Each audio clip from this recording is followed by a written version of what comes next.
por supuesto hoy queremos abordar un tema bastante vidrioso, bastante complicado y por sobre todas las cosas un tema que nos preocupa muchísimo, Sol. Totalmente, hablar de niñas madres, de los casos que han tomado notoriedad en las últimas semanas y bueno, hacerlo desde varios frentes. En esta ocasión ya estamos como cada tanto, ¿verdad? Aquí con una amiga de la casa, la viceministra justamente, Verónica Argüello, a quien le agradecemos por su tiempo y bueno, hablar un tema, lo decíamos, bastante delicado. Antes que nada, bienvenida. Bueno, muchas gracias a ustedes nuevamente por el espacio y estamos a las órdenes para informar a toda la teleaudiencia. Cuando rotulamos de alguna manera así, ¿no? Niñas madres, porque finalmente esos son niñas que están en una etapa tan diferente de su vida y que están transitando esto de una manera bastante terrible. Uno dice, bueno, desde el ministerio y desde el viceministerio, ¿cuáles son los protocolos? ¿Esto lo reciben de manera constante y cómo se está accionando, verdad? Sí, bueno, decir que realmente cuando hablamos de una niña madre, y aunque es duro decirlo de esta forma, pero hablamos de una niña víctima de abuso. Sí. Porque en Paraguay todo niño, niña, hasta, porque eso es lo que dice el Código Penal, hasta que tenga 13 años, 11 meses, es decir, antes que cumpla los 14, se configura hecho punible. Y aquí también quiero hacer una aclaración porque cuando hablamos de, sobre todo, niñas de pueblos originarios o pueblos indígenas, dicen, bueno, pero eso forma parte de su cultura, ellos son así, claro. Es su costumbre. Bueno, acá también hay una situación que nosotros desde el Ministerio de la Niñez y Adolescencia, no solamente ahora, sino que desde que asumimos la gestión estamos diciendo claramente. Niño, niña, víctima de abuso, como dice el Código Penal, no importa si es de pueblos originarios. Eso está aclarado, ¿no? Está clarísimo, dice el artículo 63 de la Constitución Nacional, que nosotros respetamos la identidad de ellos, ¿verdad? Pero que ellos se rigen por sus leyes consuetudinarias, sus normas consuetudinarias, toda vez que eso no vaya en contra de los principios y normas establecidos en la Constitución. Entonces me voy a remitir a lo que dice el artículo 54 de la Constitución Nacional, que habla de la responsabilidad en la protección de todo niño, niña, adolescente, que dice familia, sociedad y Estado tienen la obligación de proteger a todo niño, niña, adolescente, y ahí va mencionando en qué caso. Casos de explotación, casos de abuso, casos de violencia. Y a continuación dice, en casos de conflicto los derechos del niño tendrán carácter prevaleciente.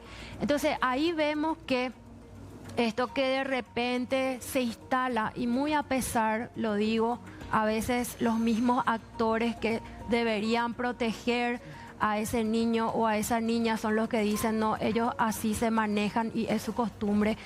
Esto es nada más contrario a lo que dice la Constitución, porque es muy claro en ese sentido. Sí. Les tengo ahí porque uno dice, wow, las normativas, las leyes que tenemos, esto dicen en este artículo y demás, y ahora dice, se cumple esto. Esto realmente se cumple. Cuando hay denuncias se acciona. Y sí, estamos hablando, quizás o nos detenemos en casos de pueblos originarios, porque esta semana se hablaba de este terrible caso, una niña de tan solo 10 años que dio a luz a un bebé, obviamente víctima de abuso. Estaba ella en un lugar de albergue. ¿Cómo fue su caso?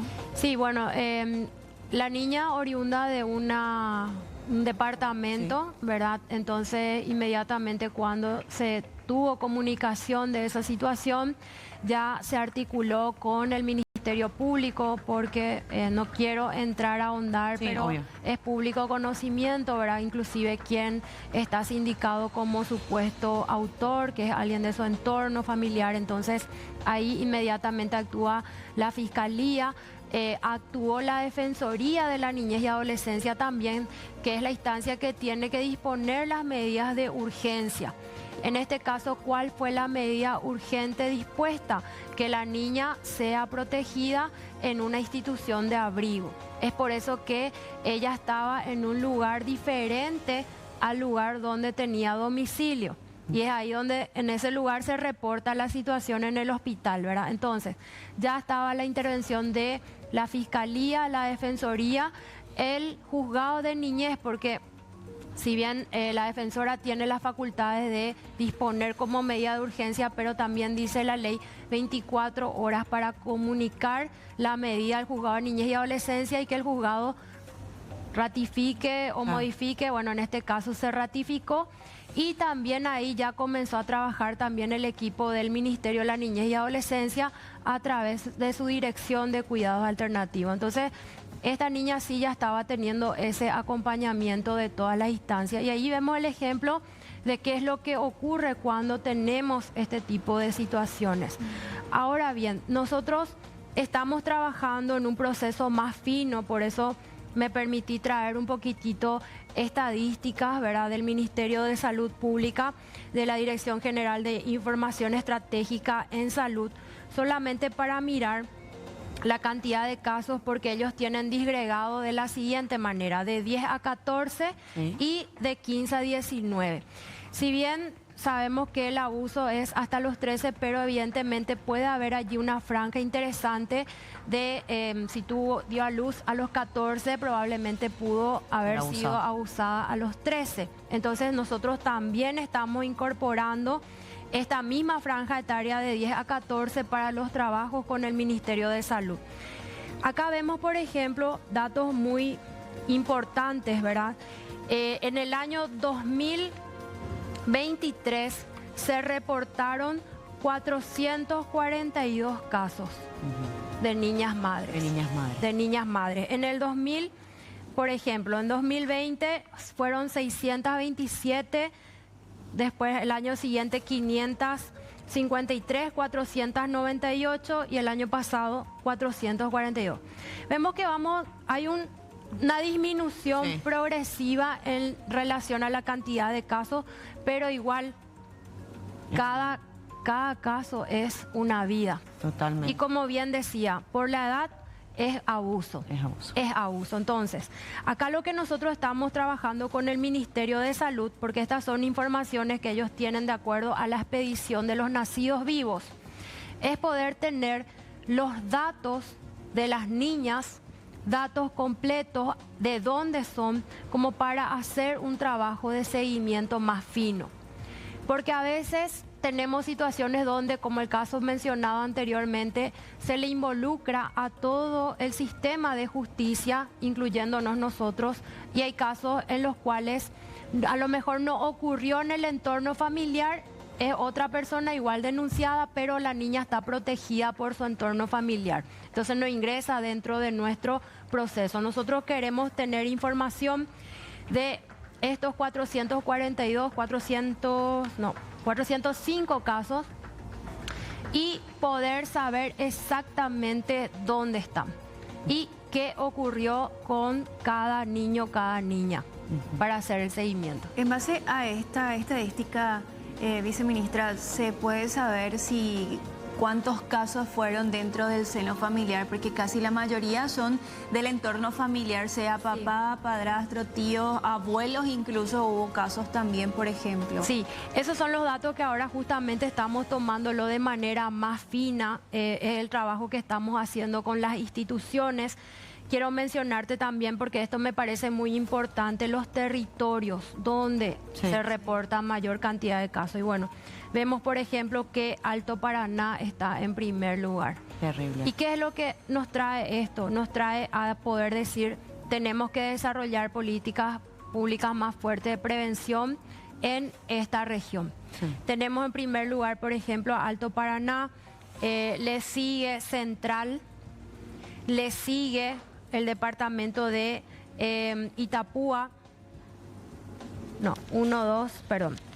Alto Paraná, Central, San Pedro, Caguazú, Canindeyú, Amambay y hasta 6 Itapúa. Esas son un poco y ahí vemos entonces que es importante también trabajar con los actores del sistema de protección local. Es decir, vamos a trabajar más fuertemente con las gobernaciones, con las municipalidades para el seguimiento. Por eso es que queremos tener los datos exactos, nombre, apellido, en compañía de quién estuvo, se hizo la denuncia no se hizo, dónde se derivó, qué tipo de medidas se adoptaron, su bebé. Les cuento también que ese es un tema también que se trabaja bastante, la identidad, porque al ser menores de edad, ellos están un poco restringidos en relación a el registro de su bebé. Y es ahí donde, si no va acompañado de su mamá o su papá, claro, no puede hacerlo, entonces ahí tiene que intervenir también la Defensoría Pública para solicitar la inscripción y que ese bebé tenga también una identidad. Estos casos son muy complejos. Sí, totalmente. Súper complejos. En el caso que vos mencionaste, hay un equipo multidisciplinario que está haciendo el acompañamiento y está evaluando la situación de ambos, de la niña y del niño, ¿verdad? Porque en definitiva son decisiones que realmente traen consecuencias para toda la vida. Para toda la vida, para toda la familia y para toda la comunidad. Mencionaba la palabra que nos parece más importante, interesante, a partir del trabajo en conjunto, de la sociedad toda del otro lado también, que es la prevención, ¿no? Sí. Estamos iniciando un nuevo año lectivo. Somos varios los actores dentro del esquema para detectar cualquier situación irregular que pueda ocurrir, ¿verdad? Sí. Tanto en espacios educativos, en la casa, amigos, familiares, ¿verdad? Que veamos situaciones extrañas. ¿Ustedes sintieron que en estos últimos años como que la sociedad se involucra más, denuncia más casos como este, desde la propia escuela también? ¿Esto es así? Sí, tengamos en cuenta que Paraguay fue avanzando, te puedo decir con mucha claridad, a partir del 2007, 2008, con las instituciones para generar protocolos de intervención que no habían anteriormente. Sí. Entonces, hoy día, por ejemplo, el Ministerio de Educación y Ciencias cuenta con protocolos muy claros para los funcionarios de qué tienen que hacer y también indicadores, ¿verdad? Porque un niño o niña cuando es víctima de abuso difícilmente lo cuente o lo diga. Sí. Entonces siempre esto yo recalco en las capacitaciones que hacemos. Somos nosotros los operadores, tanto del sistema de protección, y ahí hablo de docentes, hablo de referentes del sistema de salud, quienes tenemos que estar preparados para poder decir, acá está pasando algo que no es normal, algo ahí, ¿verdad?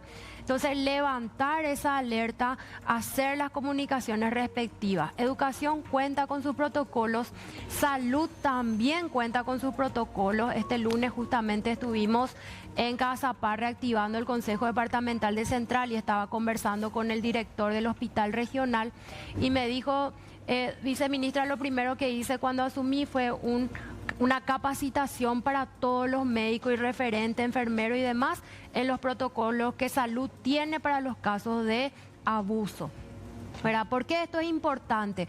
Porque muchas veces también es el sistema de salud quien actúa, vamos a decir, en primer lugar. Sí. ¿Por qué? Porque una niña va a un control, ¿verdad? Llega a veces para un control y ahí es donde el sistema de salud da la alerta. Entonces es importantísimo esto que mencionas. Todos tenemos que manejar estas herramientas.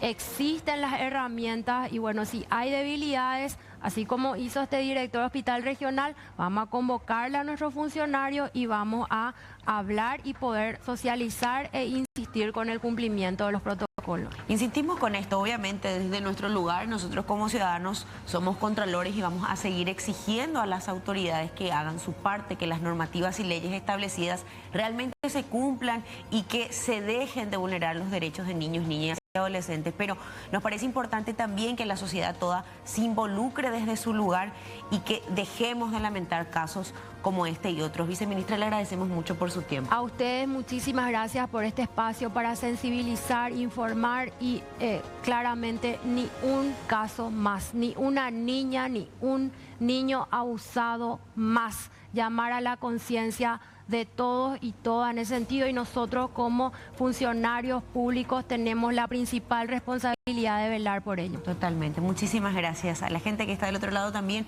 Le vamos a leer sus mensajes. Vamos a un corte.